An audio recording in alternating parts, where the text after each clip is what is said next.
Oke, halo, hai. Kembali lagi di videonya Miss Ais. Kali ini kita akan bahas tentang sistem ekskresi, gitu. Mungkin kalian bakalan bingung nih. Kita kebanyakan sistem deh, Miss, di semester ini bahas. Kemarin udah sempet, sorry, bukan semester ini ya, tahun ini ya, kelas 8 ini emang banyak banget membahas tentang sistem organ ya. Mulai dari sistem pencernaan, sistem pernapasan, sistem sirkulasi, gitu ya. Dan sekarang kita, I think it was the last atau terakhir dari sistem organ yang akan kita pelajari di kelas 8 ini gitu. Jadi kalian harus berbangga hati dan bersenang hati gitu ya. Ini menjadi pokok bahasan terakhir yang berhubungan dengan biologi. Karena setelah ini kita akan berpusing-pusing ria dengan fisika karena kita akan bahas tentang gelombang dan optik. Oke, jadi be ready. Oke, ini dilihat bisa ada ini ya, ada paru-paru, ada ginjal, ada kulit. Nah, ini semua merupakan sistem ekskresi. Sebenarnya ada lagi hati sih, cuman misalnya tidak tampilkan gitu ya. Coba simpan saja hati kalian gitu. Oke, kita ke definisi dulu deh. Definisi ekskresi itu apa sih gitu kan. Jadi sebenarnya ekskresi itu kalau misalnya di bahasa Inggris kan ada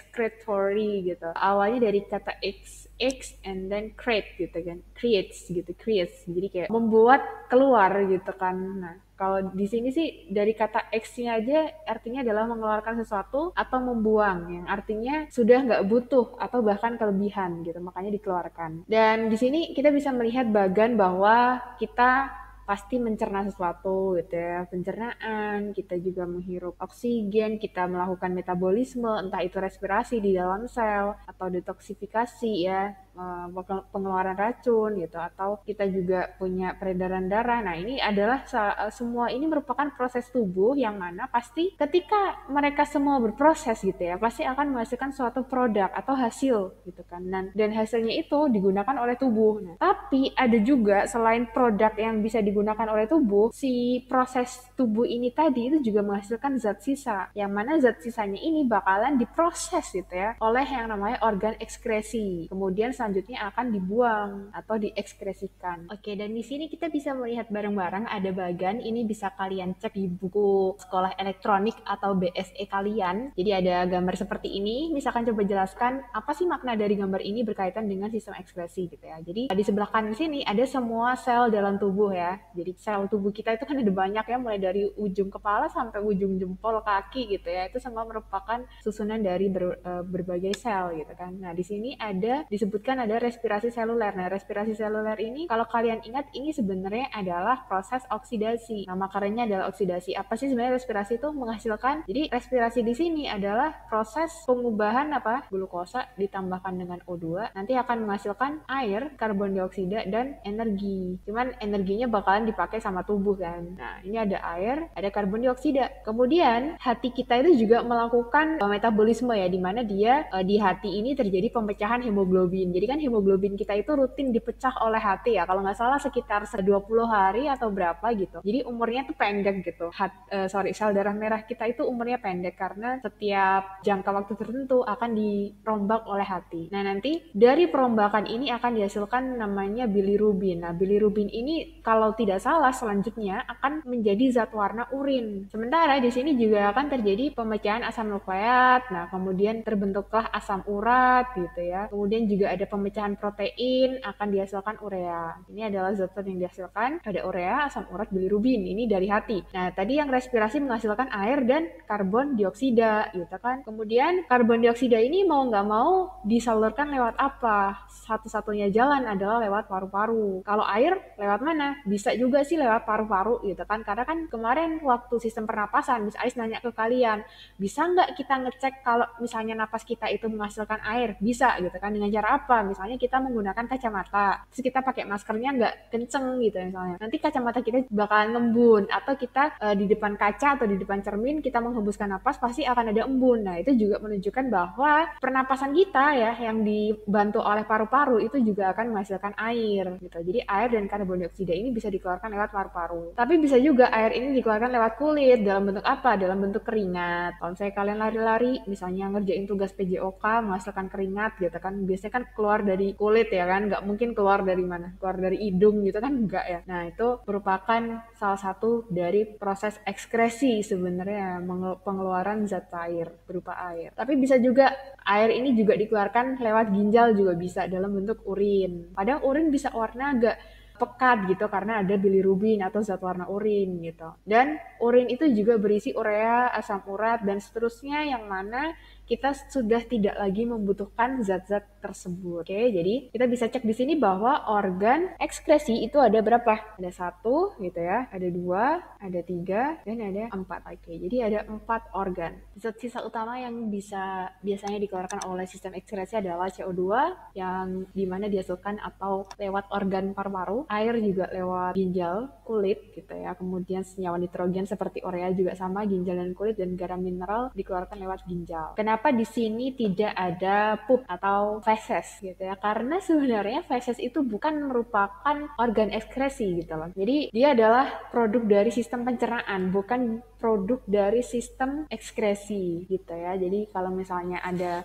yang menanyakan kenapanya, ya karena memang definisinya seperti itu ya, definisinya bahwa feses itu bukan merupakan produk dari sistem ekskresi meskipun dia dikeluarkan dari tubuh gitu loh, tapi bukan itu karena dia adalah hasil pencernaan. Sementara kalau rata-rata zat sisa di sini adalah benar-benar yang zat baru yang benar-benar tidak dibutuhkan gitu, zat baru yang benar-benar tidak dibutuhkan. Kalau misalnya feses itu cenderung mungkin ada beberapa yang dia keluar karena tidak bisa dicerna oleh tubuh gitu loh, bukan karena memang dia tidak dibutuhkan gitu lah. Kita akan masuk ke struktur ginjal. Oke, jadi mungkin kalian di sini ada ini ya, tulang rusuk, kemudian di sini ada tulang belakang. Nah, ginjal kalian itu ada 2 di bawah tulang rusuk kalian di sini. Oke, dan bentuknya itu seperti kacang ya. Kalian kalau melihat ini kan seperti kacang ya kan? Dan 2 otomatis, dan mereka tingginya tidak sama sih, tidak sama. Lebih lanjutnya cek di sini aja. Jadi ini adalah struktur ginjal yang sebenarnya ya, bahwa ada 2 ginjal. Kemudian di sini ada pembuluh darah gitu ya, yang berwarna merah ini adalah arteri dan yang biru ini adalah vena. Kita masih ingat bahwa arteri itu adalah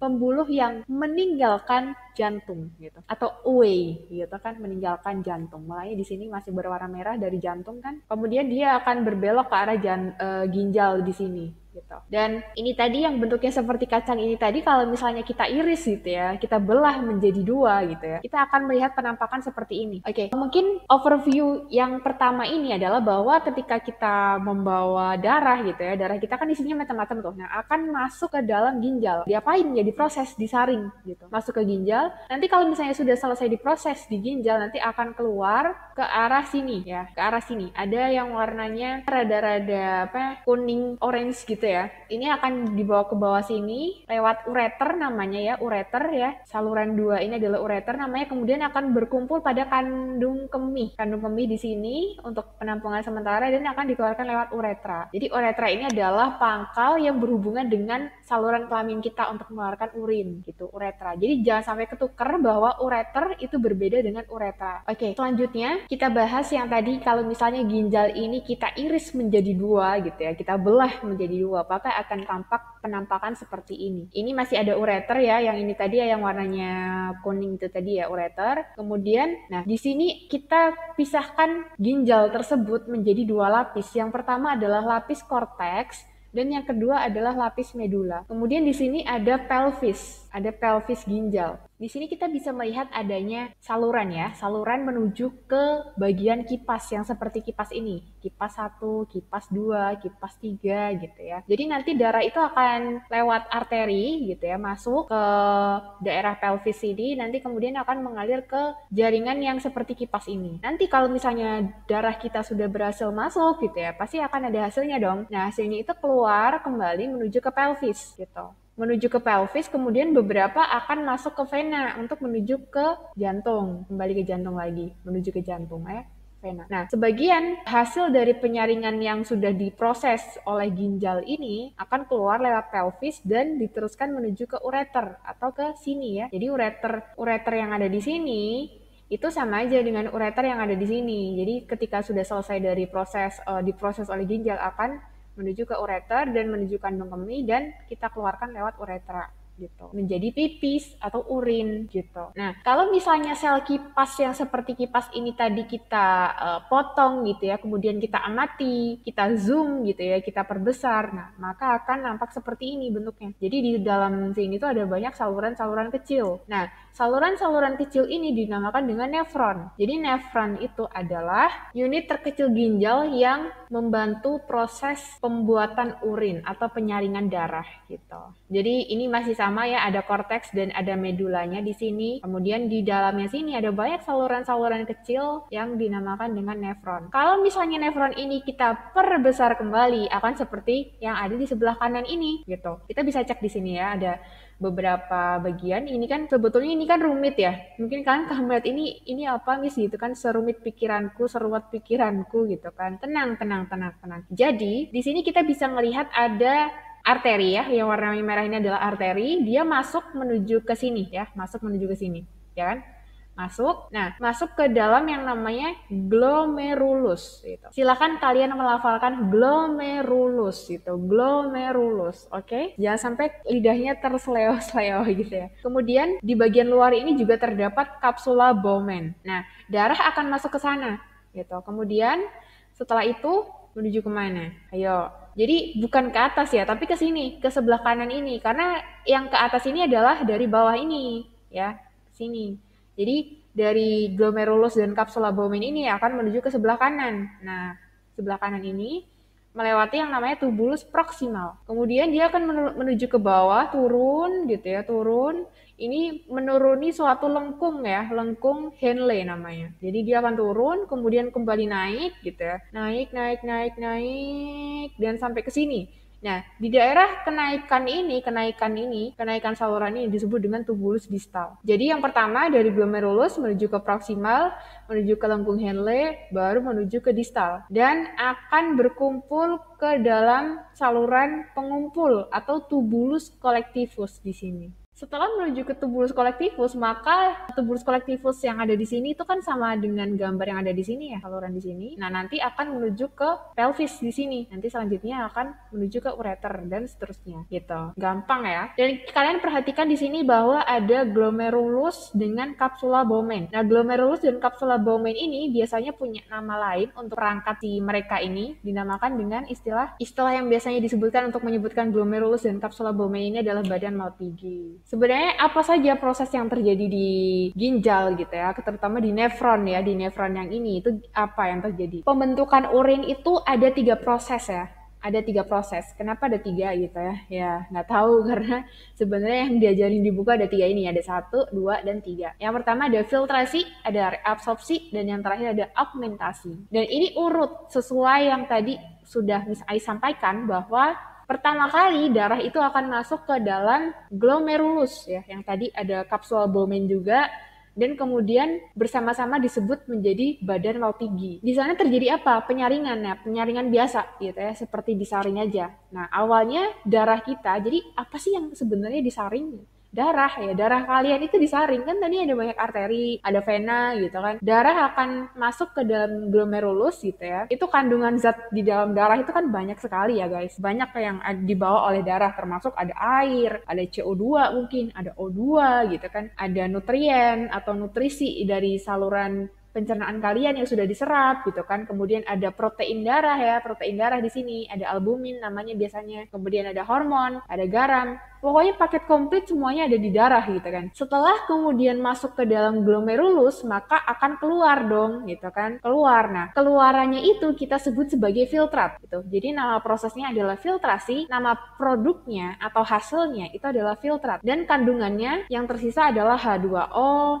asam amino, glukosa, urea, garam, HCO3-. Jadi yang tersaring apa? Yang tersaring adalah si protein darah, hormon. Mereka nggak bisa melewati glomerulus, jadi mereka akan kembali tidak ikut menjadi filtrat, jadi mereka akan kembali ke tubuh lagi gitu. Mereka akan tersisa, tidak bisa lewat ke dalam glomerulus sehingga mereka akan kembali ke tubuh gitu ya. Nah, tadi kan proteinnya, hormon akan kembali lagi ke tubuh gitu kan, sementara sisanya akan lanjut kembali ke perjalanan berikutnya. Jadi yang ada di sini itu akan berlanjut ke proses berikutnya, yaitu proses reabsorpsi. Apa sih sebenarnya reabsorpsi? Re itu kan mengulang gitu kan, remedial gitu kan, open re, apapun yang biasanya berawalan re itu artinya adalah ulang atau kembali gitu ya. Nah, absorb itu kan artinya penyerapan. Jadi kandungan hasil filtrat tadi akan diserap kembali gitu. Diserap oleh siapa gitu kan? Diserap oleh tubulus proksimal. Karena kita tahu bahwa setelah lewat dari tubulus, setelah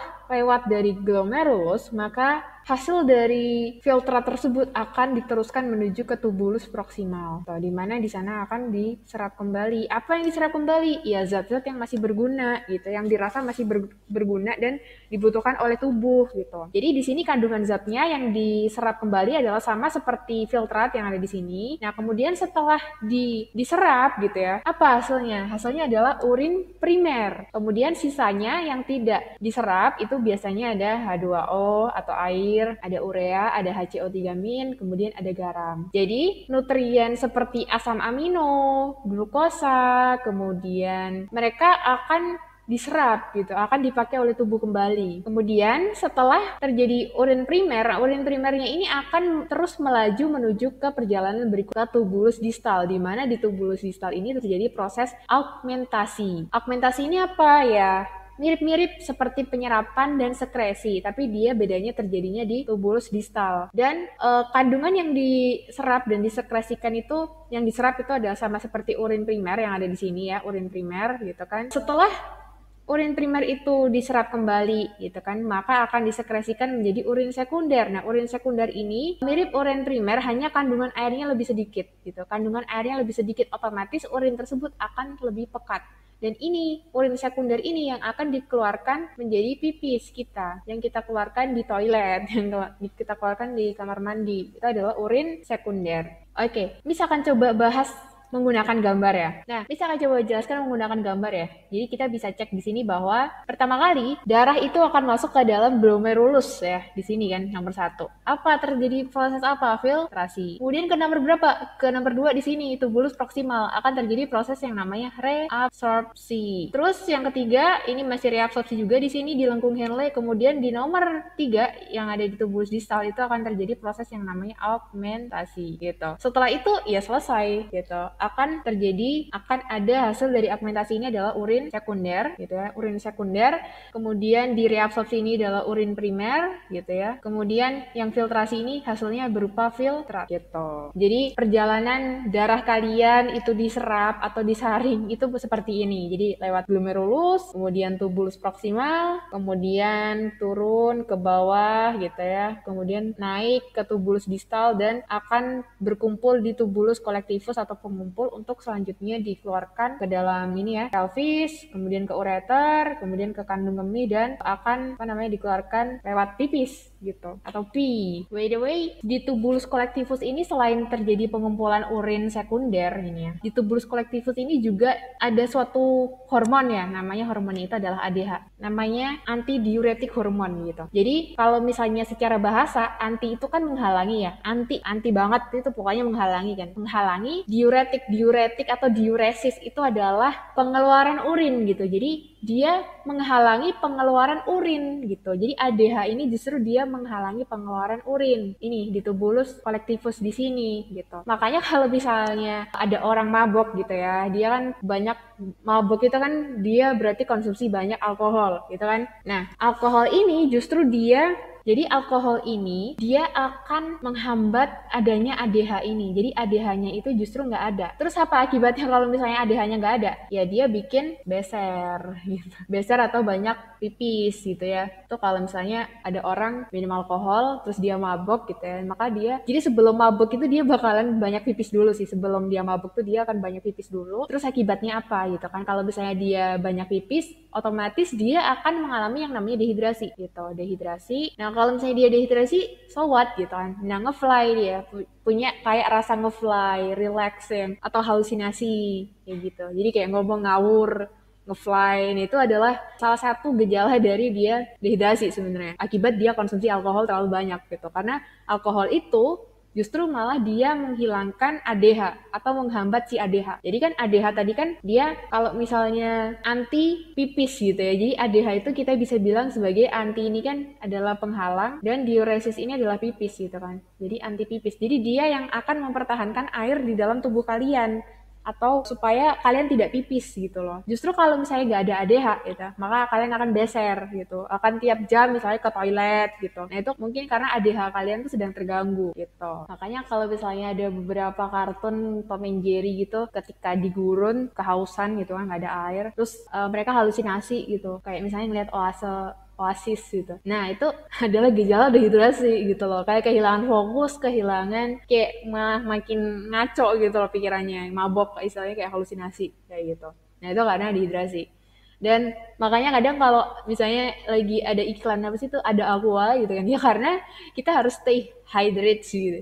Karena kita harus mengisi cairan tubuh kita supaya kita tidak, itu tadi, pikiran kita tidak kacau, kita bisa fokus ya gitu. Jadi Miss Ai sarankan kalian pause dulu videonya, kalian minum kalau misalnya kalian udah mulai nggak fokus dengerin video ini gitu ya. Oke, kita lanjut ke gangguan pada ginjal. Kalian silakan minum dulu, silakan ya minum ya, jangan lupa minum dulu. Yang pertama adalah nefritis. Jadi nefritis ini diambil dari apa yang terganggu organnya atau bagiannya ya. Kita tahu bahwa tadi nefron ya.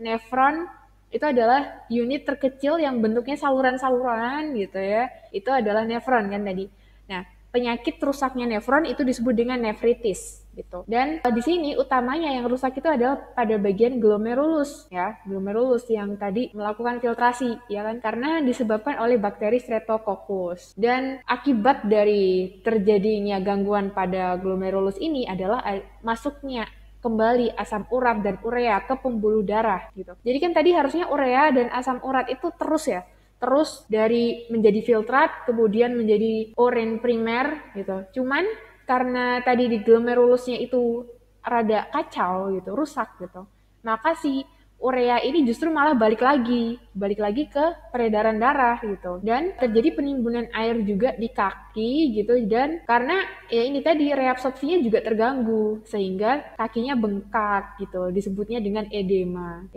gitu. Mungkin kalian beberapa menjumpai atau mungkin siapalah orang terdekat kalian ada yang mungkin punya gangguan ginjal sehingga kadang dia kakinya tuh bengkak. Nah, itu adalah edema. Jadi dia tidak, ginjalnya terganggu untuk melakukan proses reabsorpsi ini tadi. Dan biasanya upaya penanganan nefritis ini adalah dengan proses cuci darah atau cangkok ginjal gitu. Kayak gini lah ya ginjalnya kelihatannya penderita nefritis. Oke. Lanjut pada gangguan ginjal yang kedua, yaitu adalah batu ginjal. Nah, batu ginjal ini adalah sebenarnya emangnya ada batunya beneran di situ kan? Ya, bukan batu yang kita temui di alam ya, maksudnya batu-batu apa gitu, batu kali gitu, enggak, batu sungai. Ya, ini batu karena adanya endapan garam kalsium atau kalsium oksalat, asam urat, dan kristal kalsium fosfat gitu, sehingga dia membentuk sesuatu yang keras gitu. Karena kan kalsium itu kan kapur ya guys, Ca gitu ya. Kalsium ya, jadi endapan dan dia mengeras di dalam rongga ginjal di bagian pelvis yang tadi ya, yang dia punya banyak cabang untuk menuju ke bagian kipas-kipas tadi ya. Nah, sebabnya karena banyak konsumsi garam mineral gitu kan, garam mineral dan kekurangan minum. Jadi kalau misalnya kurang minum tapi garamnya banyak, ya otomatis kayak terjadi penumpukan garam gitu kan di bagian pelvis itu tadi. Dan kadang nih batu ginjal yang ukurannya kecil itu bisa keluar lewat urin, keluar bareng urin gitu loh. Tapi seringkali ya sakit lah gitu kan. Biasanya kan kita pipis air doang nih, tapi tuh ada batunya gitu, batu kecil gitu. Nah, ya sakit dong gitu kan. Dan kadang kalau misalnya ukurannya besar itu butuh operasi untuk mengeluarkannya gitu, kayak gini nih, ada batu ginjalnya nih gitu. Oke. Berikutnya adalah albuminuria ya. Oke. Kenapa Miss Ais warnain merah bagian albumin ya? Kalau kalian ingat, pada darah kita itu ada protein darah kan, yang mana protein darahnya itu adalah albumin. Nah, jadi albuminuria ini adalah kerusakan pada glomerulus gitu, karena terjadi ketika di glomerulus itu terjadi penyaringan proteinnya tuh nggak bisa tembus gitu kan, proteinnya bakalan balik ke tubuh karena masih dibutuhkan oleh tubuh. Nah, tapi pada orang yang mengalami penyakit albuminuria, dia urinnya itu ketika dites gitu ya akan terdapat positif ada proteinnya gitu loh. Jadi kesalahannya itu ada pada tahap filtrasi atau di glomerulusnya itu tadi. Dan di sini dibilang sebabnya itu karena bisa jadi kurang asupan air gitu kan. Ya tidak terhidrasi gitu ya. Kemudian mengonsumsi terlalu banyak protein, kalsium, dan vitamin C. Oke, anyway, karena sekarang itu kan lagi musimnya banyak orang banyak minum vitamin gitu ya, untuk menjaga daya tahan tubuh, misalnya multivitamin atau vitamin C, vitamin lah, apalah, Kenapa jadi nyebut merek gitu ya? Maksudnya kalian juga harus memperhatikan kalau misalnya kalian sekiranya konsumsi vitamin dalam jumlah banyak kayak misalnya 1000 miligram gitu misalnya vitamin C. Nah, itu sebenarnya mungkin bisa jadi kebanyakan bagi tubuh kita. Jadi kita harus imbangi gitu dengan konsumsi air putih yang banyak juga. Untuk apa? Untuk meringankan kerja ginjal gitu karena vitamin C itu adalah vitamin yang larut dalam air. Artinya vitamin C-nya ini bakalan nanti dikeluarin dari tubuh kita gitu lewat urin kalau misalnya nggak kepake. Makanya kadang warna urin kita tuh cenderung orange gitu bisa jadi bukan karena bisa jadi itu warna dari bilirubin atau biliverdin ya, tapi bisa juga karena mungkin kita kebanyakan vitamin C. Silahkan untuk minum kembali kalau misalnya kalian haus. Nah, yang selanjutnya adalah gangguan pada ginjal yaitu hematuria. Oke, balik lagi, biologi itu belajar melalui nama ya. Jadi hema itu kalau misalnya kita ingat hemoglobin, hemo itu kan, cuman mirip kan hema. Sebenarnya hema itu adalah bahasa Latin dari darah gitu, hematuria. Nah, kenapa gitu? Nah, ternyata gangguan ginjal hematuria ini adalah urinnya itu ditemukan sel darah merah. Kok bisa gitu, Miss gitu? Kok ada sel darah merahnya pada urin gitu kan? Jadi kalau misalnya kita pipis nih misalnya, instead of kita ngelihat urinnya warnanya kuning atau jernih atau seperti apa, itu malah kita melihat warna merah karena ada sel darah merahnya. Nah, itu akibat adanya gangguan pada saluran kemih gitu. Karena ada gesekan dengan batu ginjal. Jadi awalnya itu adalah batu ginjal, kemudian ginjalnya keluar bersama urin. Nah, otomatis ginjalnya tersebut akan menggesek saluran kemih dan menyebabkan sel darah merahnya saluran kemihnya akan terluka sehingga sel darah merahnya akan ikut keluar bersama urin. Jadi urinnya akan berwarna merah. Pencegahannya bisa sederhana sih, segera buang air kecil kalau misalnya ingin buang air kecil. Kalau misalnya kebelet langsung pipis gitu, nggak usah nunggu ntar siang, ntar malam gitu, besok pagi gitu, jangan. Kemudian membersihkan tempat keluarnya urin dari arah depan gitu ya ke belakang gitu, instead of belakang ke depan. Ini untuk khusus yang cewek aja soalnya menghindari masuknya bakteri dari dubur atau bagian dari anus gitu masuk ke bagian kelamin wanita, serta banyak minum air putih. Ini itu wajib sih. Yang berikutnya adalah gangguan diabetes insipidus. Jadi ini bukan penyakit gula ya, meskipun sama-sama diabetes karena diabetes itu ada banyak gitu ya. Diabetes insipidus pada kasus ini. Insipidus ini apa sih sebenarnya? Nah, ini adalah kekurangan hormon ADH yang seperti tadi Miss Ais bahas bahwa ADH ini adalah yang mengatur urin kita. Mau keluar banyak atau enggak, mau sesering apa kita pipis itu diatur oleh si ADH ini. Tubuh tidak dapat menyerap air yang masuk ke dalam tubuh. Jadi kita minum banyak gitu ya, tapi ADH kita itu nggak ada gitu ya. Karena ADH-nya nggak ada, makanya buang air kecilnya juga secara terus-menerus gitu atau beser. Kalau misalnya kekurangan ADH, jadinya beser. Itu insipidus. Jadi itu namanya insipidus ya, bahasa kerennya insipidus padahal aslinya beser gitu. Nah, solusinya gimana? Ya bisa diberikan suntikan hormon antidiuretik sehingga dapat mempertahankan pengeluaran urin secara normal gitu. Oke, kita langsung lanjut ke latihan soal. Nomor 28, ini tahun 2019 kalau nggak salah ya. Bagian yang berfungsi sebagai proses filtrasi. Oke, filtrasi. Filtrasi tadi di apa? Glomerulus ya kan? Dan tempat menampung urin. Nah, tempat menampung urin ini tadi apa? Pelvis. Ya nggak? Kira-kira mana yang glomerulus? Di mana glomerulus? Nah, kalau 4 ini kan bukan lagi pelvis ya, tapi nomor 4 ini sudah ureter. Nah, pelvis itu berarti nomor 3. Berarti ya antara B atau C gitu kan. Yang D dan A kita coret dulu. Nah, glomerulusnya yang mana? Apakah yang 2 atau 1 nih? 2 atau 1? Kalau 1 ini kan kayak kulitnya gitu ya guys. Ini kayak kulit atau luarnya atau korteks gitu. Jadi yang mungkin adalah yang nomor 2. 2 dan 3. Berarti jawabannya adalah Charlie. Ini masih soal tahun 2019. Urutan pengeluaran zat yang diekskresikan dari ginjal keluar tubuh yaitu, urutannya apa nih urutannya? Ginjal, ya pastilah ginjal. Masa tiba-tiba kandung kemih? Ya enggak dong gitu kan. Ureter dulu, ya enggak? Ureter, habis itu kandung kemih, baru uretra. Uretra ini udah yang paling ujung, ya enggak? Jadi jawabannya adalah delta. Ini masih sama soal tahun 2019 juga. Bagian nefron yang berfungsi untuk menampung urin primer gitu ya. Menampung urin primer. Berarti urin primer itu dihasilkan dari apa sih? Urin primer itu kan dari proksimal ya kan? Proksimal, terus dihasilkan urin primer. Jadi yang menampung urin primer siapa? Ayo, kalau misalnya jadi ceritanya gini, ini ada ada filtrat, terus habis itu nanti ada urin primer, habis itu ada urin sekunder gitu kan. Nah, filtrat ini akan diproses oleh siapa? Proksimal kan? Proksimal akan memproses. Habis itu keluar urin primer. Urin primer akan diproses oleh siapa? Distal. Nah, kira-kira untuk menampung urin primer, berarti kan tampungan dari urin primer itu adalah tubulus. Mana ayo, mana ayo, mana ayo, mana ayo. Tapi yang jelas untuk menampung urin primer itu bukan glomerulus ya guys, karena glomerulus itu adalah tempat dihasilkannya filtrat gitu kan. Jadi glomerulus ini kita bisa coret duluan bersama dengan kapsula Bowman, karena kapsula Bowman dan glomerulus itu kan tadi membentuk yang namanya badan Malpighi ya. Jadi A salah, B salah, D salah. Ya udah kan jelas bahwa jawabannya adalah yang C, tubulus proksimal. Jadi maksudnya mungkin yang menampung urin primer ini adalah tubulus proksimal gitu. Tubulus proksimal itu akan menghasilkan urin primer. Itu emang benar. Terus habis itu tempat urin yang sudah tidak ada zat-zat yang berguna lagi, ya tempat yang untuk menampung urin sekunder ya, istilahnya zat yang tidak berguna lagi, berarti adalah tubulus collectivus gitu ya. Jadi jawabannya adalah Charlie. Kita lanjut ke pembahasan soal berikutnya ya, nomor 31, di mana bagian dari nefron yang merupakan kumpulan pembuluh darah ya, kumpulan pembuluh darah halus yang bercabang-cabang. Nah, dan gitu ya, dan tempat urin sekunder. Nah, kita tahu bahwa urin sekunder itu dihasilkan dari ya ada urin primer gitu ya. Kita bisa lihat di sini bahwa sebenarnya urin primer itu akan diproses oleh